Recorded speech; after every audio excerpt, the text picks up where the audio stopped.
আগামীকাল পবিত্র ঈদ উল ফিতর। ঈদযাত্রার শেষ দিনেও তাই রাজধানী ছাড়ছেন অনেকে। তবে বাস কিংবা ট্রেন নেই যাত্রীদের উপচে পড়া ভিড়। যানবাহন বা টিকিট না পাওয়ারও অভিযোগ নেই। গতকাল ব্যাপক ভোগান্তি থাকলেও আজ অনেকটা স্বস্তিতেই গ্রামে ফিরছে মানুষ। কমলাপুর রেলওয়ে স্টেশন ও বিভিন্ন বাস টার্মিনাল ঘুরে আরও জানাচ্ছেন রাশেদুল কাদের। গতকালও ঈদযাত্রায় ভোগান্তি পোহাতে হয়েছে ঘরমুখো মানুষকে। তবে আজ শেষ মুহূর্তের ঈদযাত্রায় ভিন্ন চিত্র। সড়ক বা রেলপথে নেই যাত্রীর চাপ, স্বস্তিতে বাড়ি ফিরছে মানুষ। ঈদের আগের দিন কমলাপুর রেল স্টেশন ফাঁকা।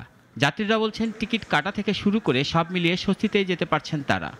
ঈদে বাড়ি যাচ্ছি, সবার সাথে ঈদ করবো, ভালো লাগছে। কোনো ঝামেলা নেই, আমরা নিরাপদে বাড়ি যেতে পারবো ইনশাল্লাহ। কোনো সমস্যা হয় নাই তো। কমলাপুরে তো সুন্দর, নিরিবিলি ভাবে সবাই লাইনে দাঁড়াইছে।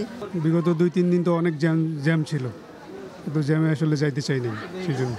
রেলওয়ে কর্তৃপক্ষ বলছেন আগে ভাগে লোক চলে যাওয়ায় আজ যাত্রী কম। এখন পর্যন্ত ভোগান্তির কোনো অভিযোগ নেই। আজকে টোটাল এখন পর্যন্ত 18টা ট্রেন চলে গেছে, আর সারাদিনে আমাদের টোটাল 66টা ট্রেন এখান থেকে যাবে। এদিকে সড়ক পথেও একই দৃশ্য। বাস স্ট্যান্ডগুলোতে নেই মানুষের ভিড়, গাড়ি না থাকার কোনো অভিযোগও নেই।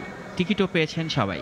কাউন্টার তো ফ্রি, কোনো লোক নাই, এই জন্য গাড়িও ছাড়তে দেরি করেই ধরবে। আমাদের গাড়ি আছে কিন্তু পর্যাপ্ত যাত্রী নেই। সাধারণ যাত্রীরা বলছেন ঈদ বা যে কোনো উৎসবে সংশ্লিষ্ট কর্তৃপক্ষ যদি যথাযথভাবে নজর দেয় তাহলে যাত্রাপথে মানুষের ভোগান্তি কমানো সম্ভব। রাশেদুল কাদের, নাগরিক, ঢাকা। ওয়ালটন ফ্রিজ কিনে অনেকের মতো আপনিও হয়ে যেতে পারেন মিলেনিয়াল। সেরা পণ্যের সেরা অফার।